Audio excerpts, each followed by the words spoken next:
Okay, I did it. I hit the record button. You just hit play on your side. And here we are. This is Jay Brown Yoga Talks podcast. My name is Jay Brown.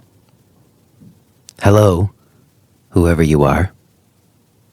If you're new, welcome, and I almost feel like I have to apologize because you're really not getting me at my best today. If you were here last week, I mentioned that I've been having a hard time, and I wish I could say that things got better this week, but they did not. In some ways, they got worse. And it's rare that I'm not really feeling up to doing this. I usually am able to summon inspiration,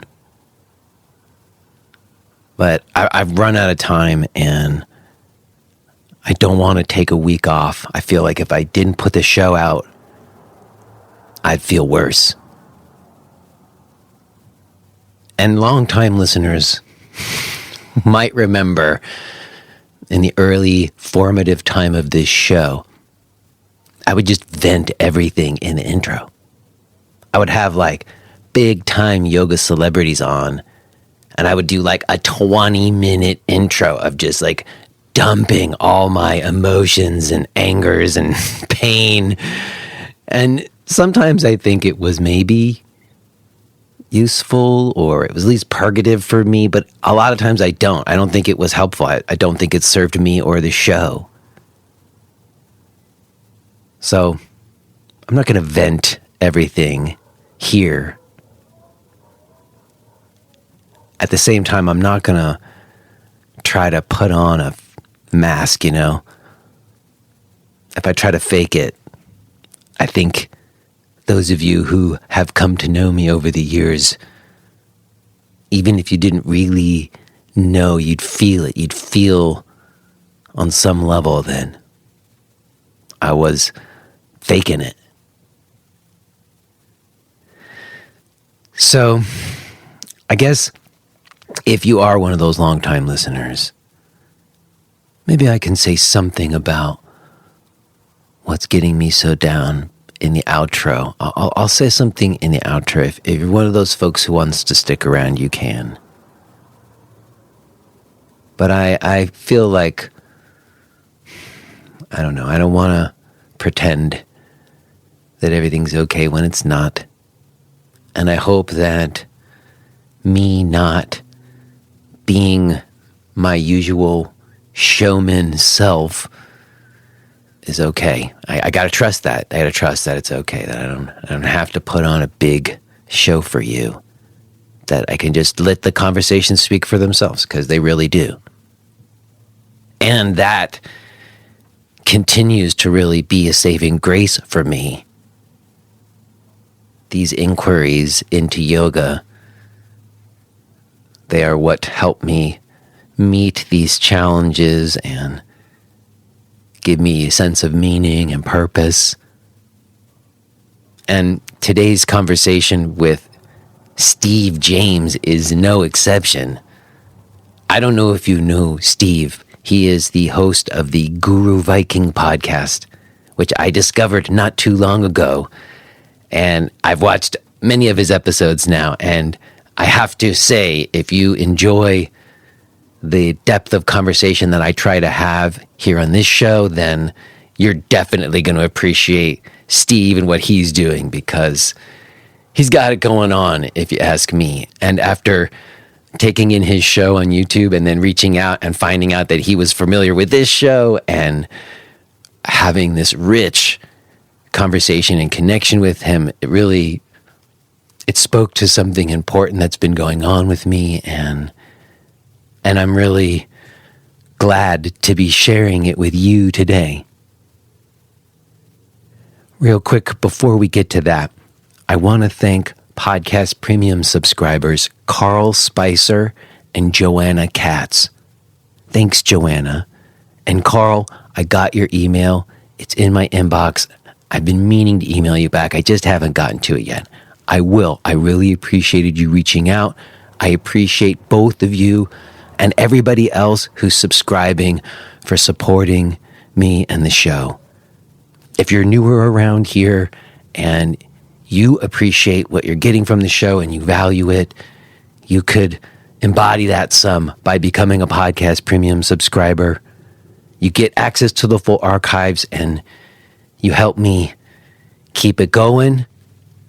If you want to learn more about becoming a podcast premium subscriber or any of my other stuff, my ongoing live practices and discussions that I offer, everything I'm doing can be found at jbrownyoga.com. Okay, y'all.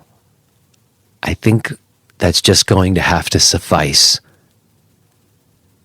Like I said, I will touch base with you on the other side, but let's go ahead and get to this conversation that I had with Steve James.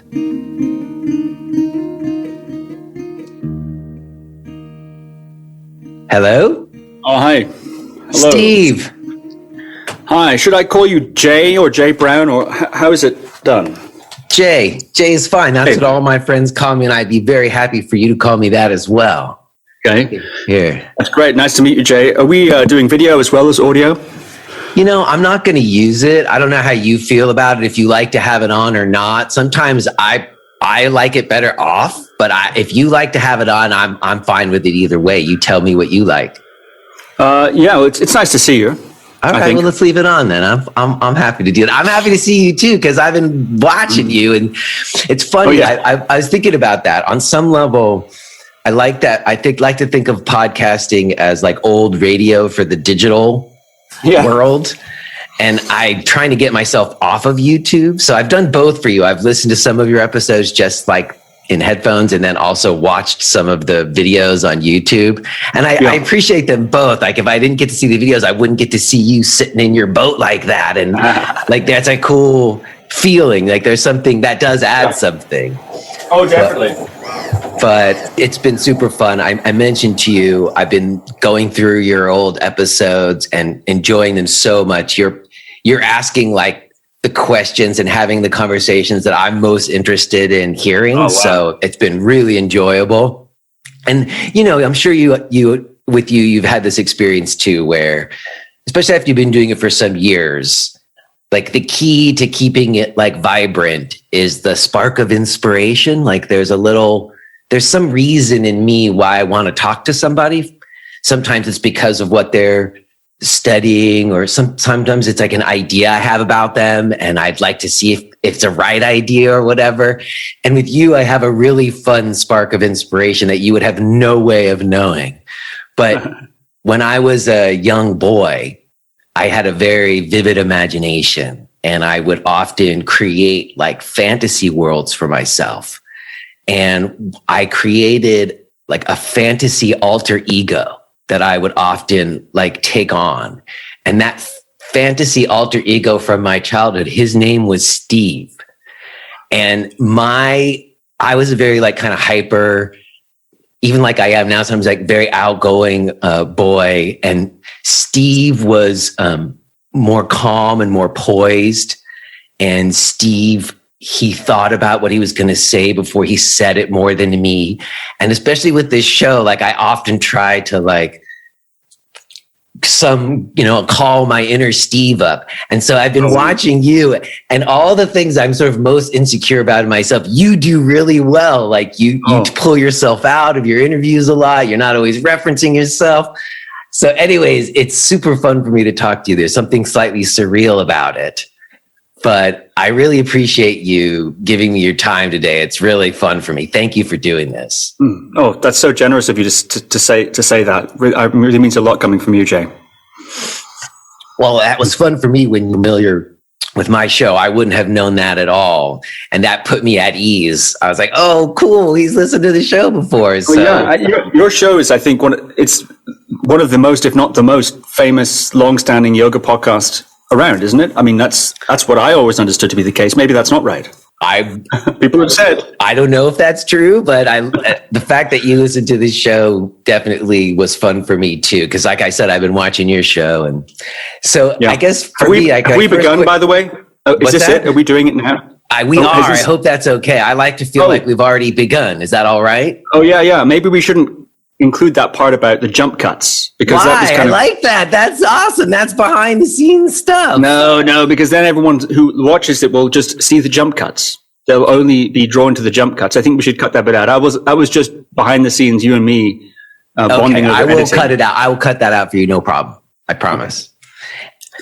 So I was going to say, I have been enjoying your show so much. And my first kind of question, I guess, for you is, are you living in a boat right now? Do I have that right? Is that background behind you like one of those little houseboats? And where are you in a boat right now? Yes, that's right. Some people ask, am I in a shed? Have I been banished to the shed? Or maybe I'm in an attic or a basement or something. I've been locked there, perhaps by a family. Ashamed of me or something like this. No, it's not the case. I'm actually on a boat. Yeah. In the UK, we have these man-made canals. They're narrow waterways. And so we had, in the old days before they had rail travel, etc., we transported most of the goods that way around the country along these man-made canals in these barges, which, we call them canal boats or narrow boats, 6'10" wide. They mostly are. And mine is 57 feet long. And, in the old days, they'd be dragged along, the canal by a pony who would be on what they call the towpath, sort of drag the boats along. They're easy to move. You can move them actually just by hand, even though they're steel. You can guide them through the water like that. But, now, of course, they have engines and so on. We don't transport many goods this way anymore, but we do live on them. So I live on that in the UK. Yeah. Well, I've been to London a few times, and when I would walk from the Airbnb that I was staying at to try yoga in Camden, there were I would walk by along those waterways, and I would see those boats, and sometimes I would see smoke coming out from the wood burning stove, and I would think, who lives in those boats? You live in one of those boats. Are there a lot of people who do that? Like, do you have to pay for a place to park it? Like, how does that work? Yeah, there's two basically different ways you can do it. You can pay for a place to park it. You can get certain canal side spaces you can buy, or you can pay for a marina spot. We have inland marinas here as well, of course. Or you can do something called continuous cruising. And in continuous cruising, you have to pay a license to be on the canals. But other than that, you don't pay for where you stay. So you have to move every 2 weeks, a certain distance.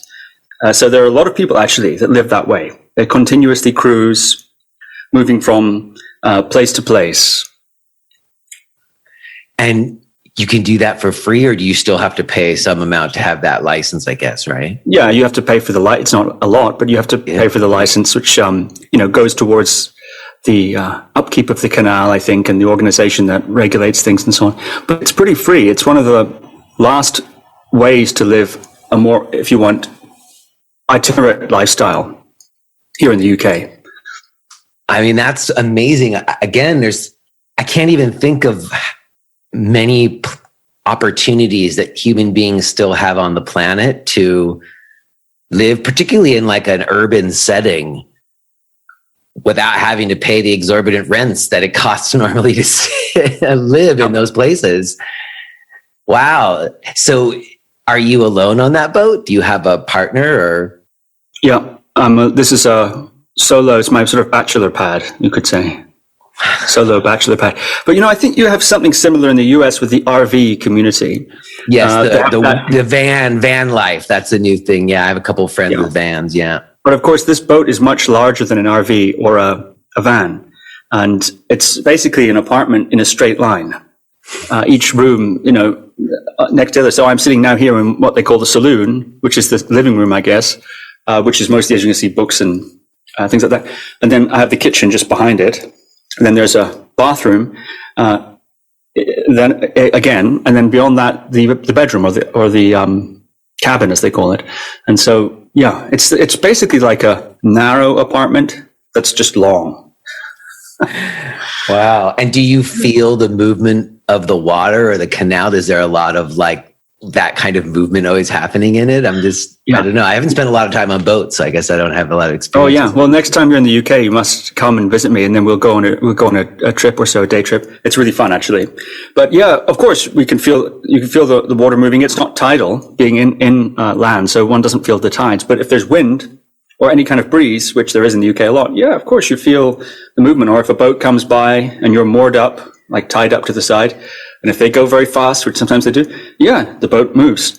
And if there's a storm, like there just was, we've just had some big storms here in the UK, because it's a steel hull, it's very dramatic. The rain is loud and dramatic. The wind is howling. Yeah, it's good. I like it. It's sort of epic.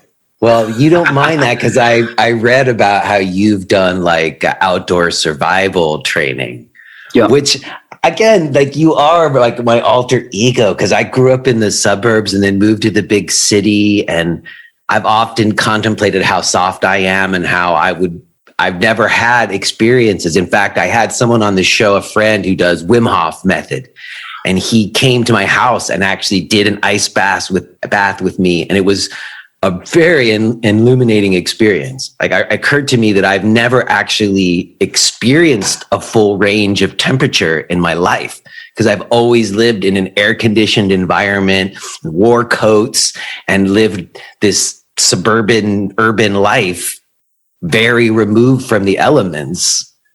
And to just realize, wow, I've never even experienced the range of temperature that I've experienced is so small. So you've spent a lot of time. I guess I'm curious, when did you move into the boat? How long have you been in the boat? Oh, it'll be six years this May or June. Mm-hmm. Okay. So but yeah, actually, regarding the outdoors survival things, that's actually one of the reasons that I initially started doing that sort of training, is exactly what you described. It's a mystery, the outdoors, and not only the outdoors, but what happens when things go wrong in the outdoors. That's the thing. If something goes wrong, there's some kind of problem, injury, or one becomes isolated or something like that. What are the priorities? How long does it take you to die of cold, of hunger, of thirst? What are the priorities? How do you order your priorities in an outdoor situation? So it actually becomes very much a self-discovery as well as a discovery of the outdoors, because what's likely to kill me first? Well, newsflash, it's not food. It's wind and rain. I suppose people mostly know that. But if you get cold, you'll die much. 4 hours, you can die from that sort of thing. You can go a month without food. I mean, it's not pleasant. You can do it. So part of that training, we would go days, sometimes up to a week, without food, just and be very active. Still having to do all the activity things that you have to do in sort of simulated survival situations, and think and make decisions, etc. So you experience yourself without, hungry, really. And then what's it like when you can't generate the body heat that you're used to generating when you're 3 or 4 days in and you haven't taken any calories? What's it like? It's really good to discover that and realize that in some ways the body is extremely resilient, and the mind also. Yeah, of course, it's difficult. It's upsetting. But you get through it and you realize, wow, there's a little bit more strength in there than I realized. And then also you can respect things more, like, well, okay, I can go without food, but if I get wet and I don't have any external heat source, or I can't insulate myself, I'm going to die really quick. So you start to realize have a bit of a clearer understanding of one's strengths and weaknesses as an organism and as a person, mentally, etc. And the importance of things like teamwork or morale and this sort of thing. I think these are great lessons that you can bring out. And then just feeling more at home in the world, understanding nature a little bit better, only a little bit better, makes a huge difference. And of course, you arrive on your first day and you don't know anything, and that's fine. That's a training. You don't expect you to be an expert when you show up on the first day. Otherwise, it wouldn't be a training. And then you learn, and you can dispel that mystery, or unravel that mystery, and dispel that darkness, and start to gain some sort of confidence and footing. So that basic dynamic of going into the mystery, of discovering things, especially things that I don't know about or I'm unsure about, or make me feel, shall we say, vulnerable, or I'm maybe afraid of to some degree, going into that kind of a situation and learning and establishing an understanding, it's something that's very appealing to me as a general dynamic. It sounds like you're similar by the sounds of it, what you're saying. I am to some degree, but not at as young an age and not to the degree that I would put myself in those I've never put myself in those situations. I get it, and I actually would like to do it more, but I guess I'm curious, where does that come from in you? Like, how does that impetus come into you? Do you have an idea about that?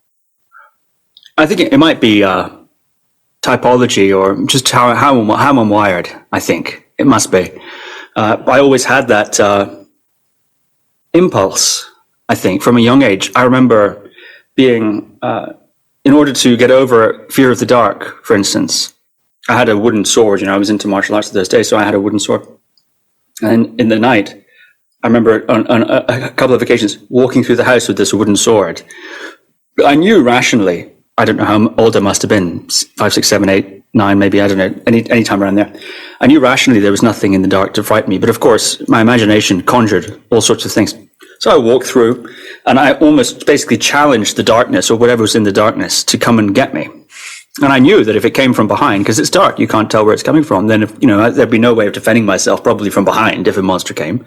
So, but I was sort of challenging the dark. And then I remember laying down on the ground and going under the sofa, which was a little raised.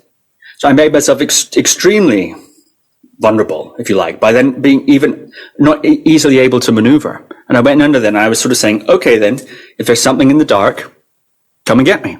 Come and get me then.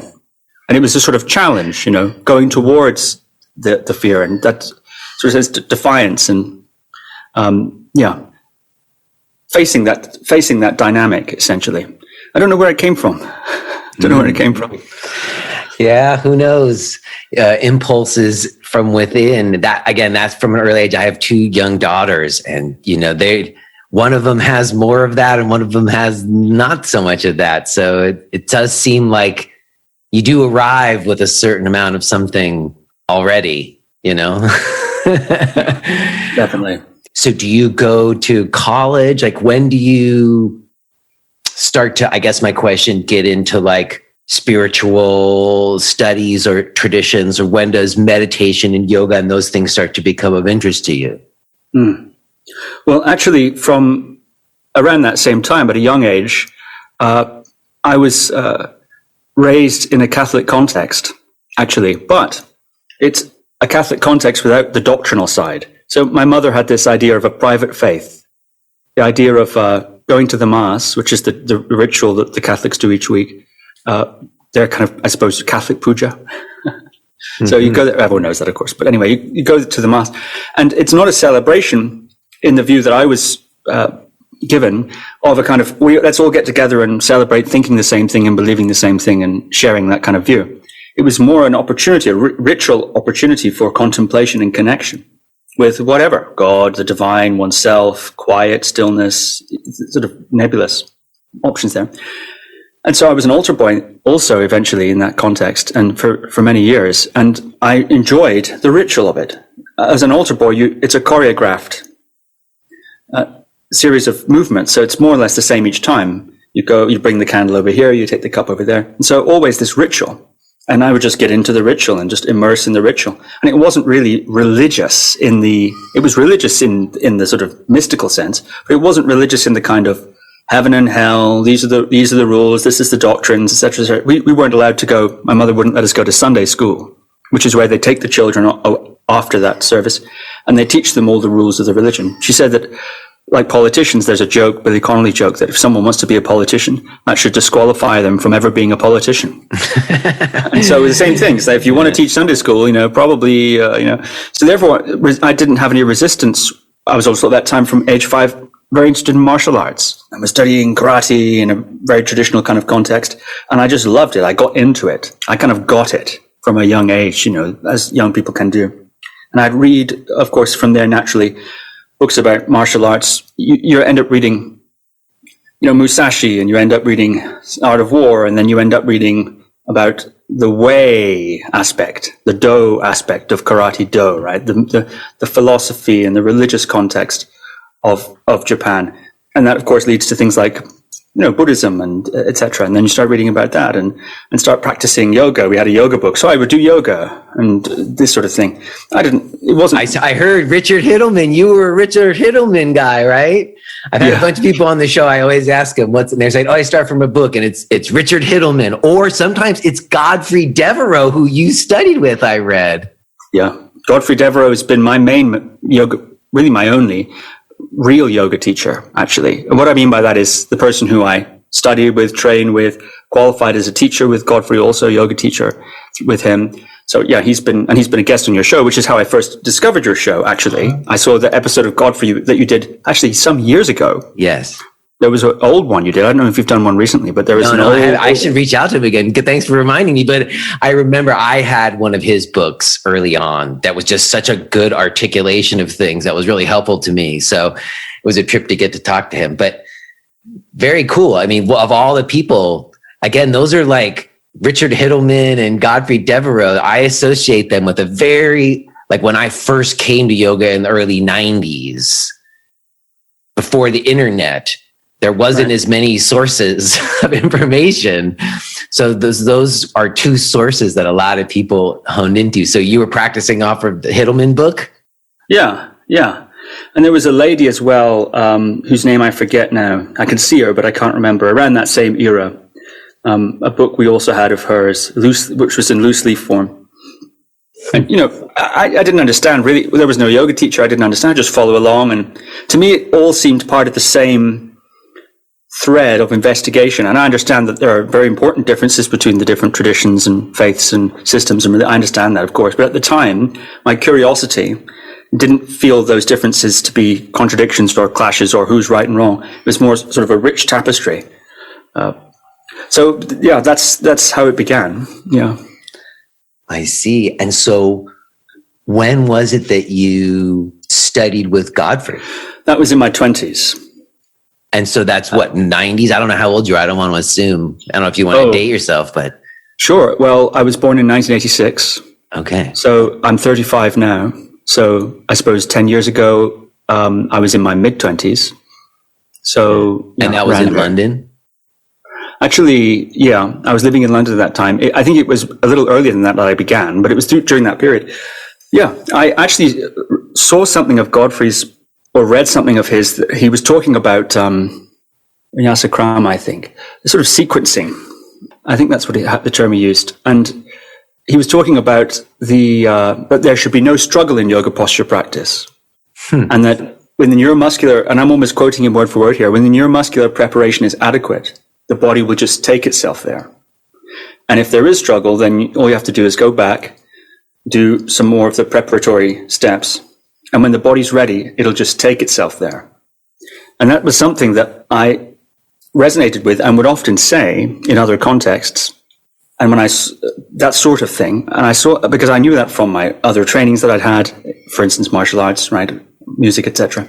I knew that very well, that the difference between being able to achieve something just about and being able to, in a certain sense, own a shape or own a skill, in a sense. It's a very different experience. And you can get there quicker, or you can build up into it. And if you build up into it and you're really able to inhabit it, it's a very different experience. And I think sometimes getting there quicker, pushing to get there quicker, Godfrey would also say, layering tension over tension to give the illusion of openness. So that sort of idea, forcing oneself into a posture, for example, now we're talking yoga, right? Mm-hmm. That kind of overriding of the body, it can have short-term results, but of course we know, I think everyone knows by now, that it's a glass ceiling in the neuromuscular unfolding. And it doesn't even really, it's not very easy to sustain that. One was always fighting with oneself to keep the ground once stolen, actually. So that idea that I encountered from him, I thought this resonated so much for me. I thought this person is saying what I think in other contexts. And then, of course, that was the initial hook. And then when I studied with Godfrey more, I learned a great deal because he's pursued that avenue, very, very much. And I learned a lot from Godfrey. Yeah.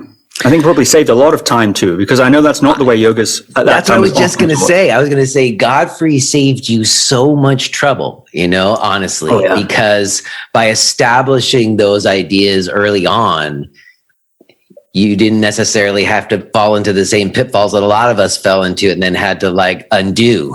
Like if you could. I think I would have just bounced off yoga. I think I would have bounced off it. I wouldn't have been able to. I wouldn't have bought the paradigm of just forcing the body and this sort of desperate attempt to be someone else. This desperate attempt to reject oneself. Pranayama is often taught that way. A kind of the implication, the way Godfrey. This is a bit of a Godfrey fest now. Never mind, since you brought him up. But I'm very grateful to what I learned from him. But he'd often teach about pranayama, starting with his natural breath, and we do a lot with the natural breath. And a lot of pranayama is taught straight away with lengthening the breath, changing the breath. The implication can be, in the context, if one doesn't acquaint oneself with the natural breath, the implication can be, there's something wrong with your breath, as it is. So we're going to change it. We're going to lengthen it. We're going to deepen it. We're going to hold it. We're going to do it to account. Now, all of those things are really cool to do, and they're very fascinating, especially if they're within the context of a sort of, first of all, an intimacy with the breath, a familiarity with the breath. And then you can do things with it. But if that first step is missed, the intimacy with the breath is missed, the natural breath is missed, and one just right away starts to modify, then the implication can be your breath, we're lengthening it because it's too short. We're deepening it because it's too shallow. Even if it's not said, it's implied. And a lot of yoga's taught that way too. Rather than intimacy with the body, feeling the body with sensitivity, honesty, openness. Now, yogis, of course, can tell I'm a little bit playing on the yamas here. Generosity, etc., presence. Rather than starting there and then going off into all sorts of interesting directions as you like, if we don't start there, we start to right away impose shapes on the body. There can be a rejection of the body. Body's not good enough. The body, we have to feel like this. We have to look like that. We have to discipline the body and do these sorts of things. And without, first of all, intimacy with the body or intimacy with the breath, I think it can be at least an implied rejection of the body and a rejection of the breath, which is in line with certain anti-body, anti-life, anti-sex religious philosophies. Wait. You jumped way ahead there. I'd like to go there where you just went. But I want to go back first because you said a lot there that I think is interesting.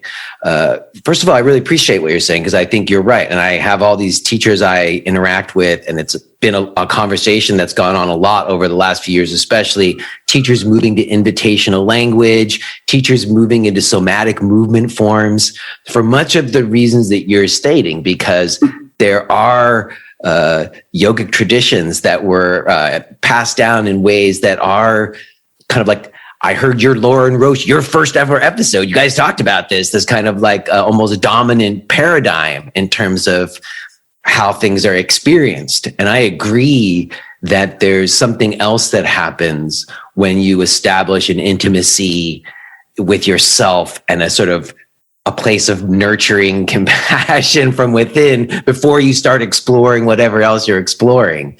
And during the exploration and throughout the exploration, never leaving that behind. I completely agree. What I would say though is, I did start out in, Ashtanga Vinyasa, Power Vinyasa, New York yoga scene. And I studied Iyengar method, and I was absolutely doing that thing that you said earlier of like layering tension upon tension and pretending it was open, me opening. And ultimately, the way that I was able to bring myself more into my body, actually, in the way that we're discussing, is regulating breath. Like, kind of, I needed to do something, and I was overdoing everything. So in a way, to your point, overdoing breathing was better than overdoing pushing my body in poses, at least initially.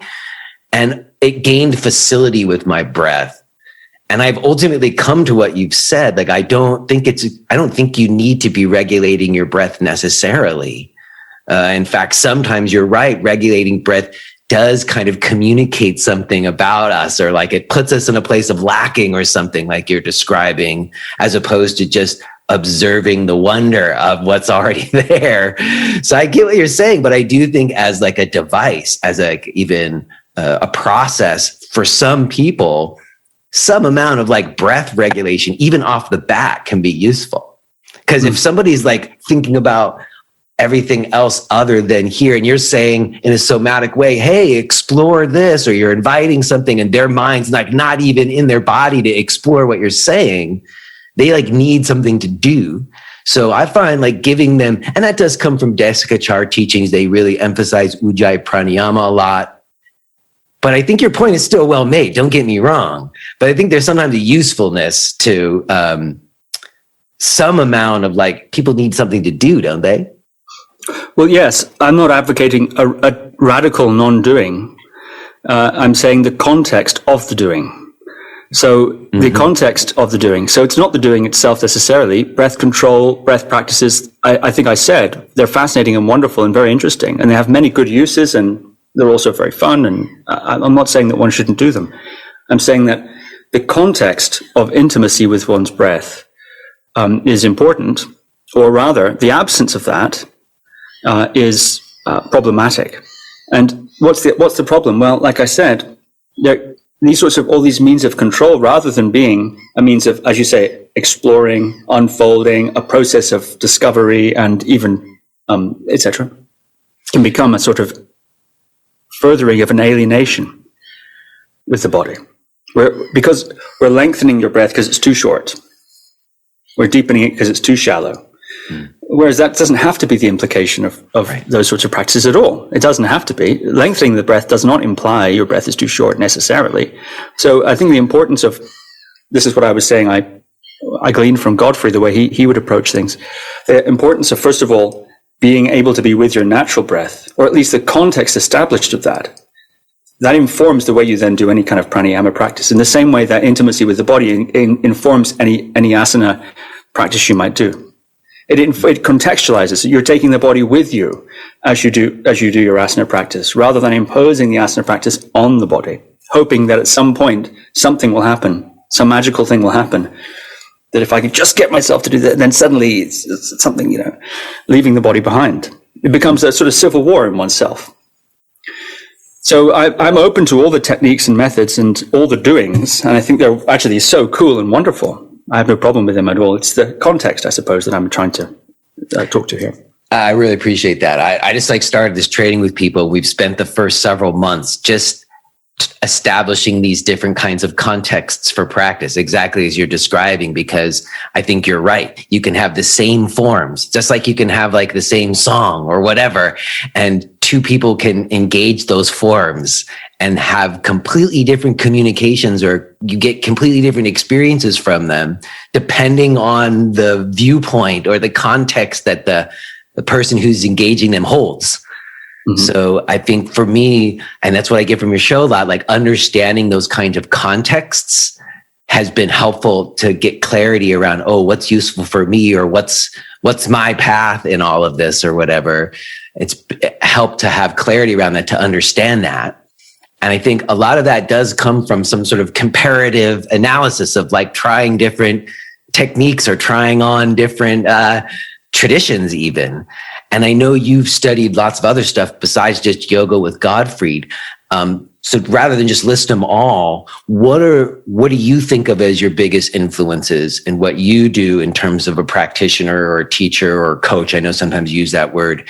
What are your biggest influences other than Godfrey and yoga? What are the other things that you feel like you're drawing upon most?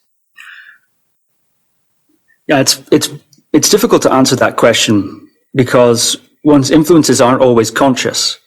And I think, in fact, sometimes the most profound and influential influences, if I can use that tautology, are so influential that one doesn't even recognize them, the sources of them. It seems just obvious. But a lot of the things we take for granted are, not necessarily, they're obvious to us, perhaps, but not that obvious maybe to everybody else, or in other situations, in other times, in other places. So I always feel a little like when this sort of a list, one's missing out on some of the most profound ones. So of course, I think I'd have to say the broad sweep of thought that characterizes Western civilization. Very rich, incredible, and that, I think, hugely influential. Of course, then also the benefit of the interaction between that civilization and other philosophies and religions and cultures of the world, sort of rich dialogue that we seem to be able to at least have some degree of these days. Amazing, I think. But anyway, in terms of, I also studied, my main meditation teacher has been Shinzen Young. He's a meditation teacher. So if you want me to give you names. What does because he come from a particular tradition? I don't know him. Yeah, he was ordained as a Shingon monk in the 70s. He went there to pursue a PhD and ordained as a Shingon monk, which is a sect of Japanese Vajrayana, or Tantric Buddhism, if you want. And so he wanted to do his PhD. His idea was to do his thesis on that sect, which had been not very studied at that time. And that was going to be his academic bailiwick. But they wouldn't tell him anything. They said, this is for transformation, not for research. So in order to do his research, I think he memorized their liturgy, and then they let him in anyway eventually, and he ordained there. But quite quickly he realized that, oh no, he was far more interested in its possibility from a meditative point of view than he was even academically. So he abandoned his PhD and embarked then on a path of being, professional contemplative, I suppose. And so he studied there. He studied a lot of Zen, did a lot of Zen training. He's now in his 70s, did a lot of Zen training, and he did lots of what you, I suppose, properly know as Vipassana training, right? That sort of thing. Is that what you studied with him, or did he teach you a wide range of meditation techniques? The great thing about Shinzen is he has this idea of attempting to create a sort of taxonomy of these practices, a kind of way of categorizing them and understanding them without diluting them. So one of the things he says is that he considers it a great achievement if one of his students could go into any meditation retreat in the world and do the practice that they're doing, not secretly do another practice, and understand how to operate in that practice on the terms that are being put forth in that retreat. So that's I think one of his great contributions is this attempt to systematize these practices and these traditions and boil them down to key concepts, core skills being developed, etc. So I think that's something that's very amazing about him. And then he's also extremely interested in then scientific dialogue. So he works at University of Arizona now. He co-runs the SEMA lab with Dr. Jay Sanguinetti at University of Arizona. And they're working on ultrasound neuromodulation, basically zapping the brain with ultrasound, zapping things like the PCC, which people like Dr. Judd Brewer, Brown have suggested something to do with the self, right? The sense of self and so on. So basically looking at what can we learn about the brain? What can we learn about the brain and the mind as it interacts with contemplative techniques through neuroscience? So he's also rather on the cutting edge of that. These days, that's, I think, his main passion, actually. He still teaches, of course, but that's his main passion. So I was very lucky to encounter in him somebody who had a broad openness to all the traditions, and not an attempt to say, this is the real way. All those other traditions, they do it wrong, or they're not as good. We have the real way. They lack step 3. We have steps 1 to 10, and they have steps 1 to 10, but they forget step 3s, so we have the secret thing, and this sort of way that some people can teach. He doesn't do that. His motto is whatever works. Whatever works. So one can really acquaint oneself with a broad variety of practices, and more importantly, maybe an ability to enter into different practice contexts on the terms of that practice context. I learned many other things. He also emphasized long sitting for long periods of time, multiple hours and so on, which I think is something else that's been very influential to me. So, things like that. My own influences, that's another one. I could go on and on and on about my martial arts teachers. It's interesting to me because it's another very cool thing that you've done that I think is almost, I don't know, it's such a rare thing in kind of the digital world of YouTube necessarily, but you have videos of you just sitting for an hour or sitting for 2 hours. You just put the camera on and sit there. And I'm very intrigued by that because you also, have like a movement koan method that you created, which I saw little bits of, which to me seems much more like somatic movement kind of practices. I'm curious to hear you speak about it some.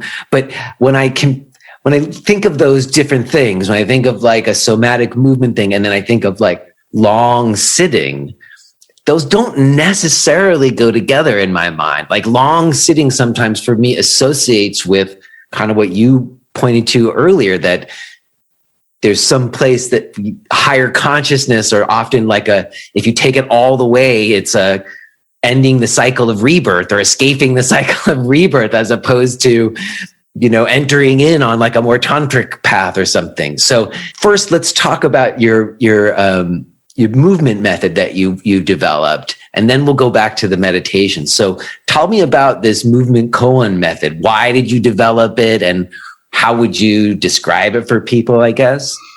Well, it's described as a combination or a blend of joint nourishing movements and body-based mindfulness. That's, if you get the DVD, that's what it'll say on the back. So I think that's not bad. That's not a bad description. It sounds good.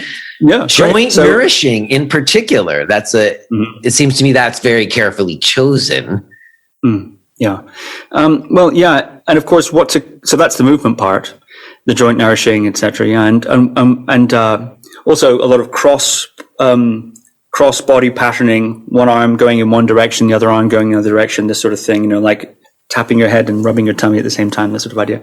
So there's a lot of that sort of neuroplasticity work there. But also the koan part, of course, a koan is a Japanese word used in the Zen context. If you are hearing this message, then you're listening to the free version of J. Brown Yoga Talks. To hear the rest of our conversation, please subscribe to Podcast Premium at jbrownyoga.com/premium.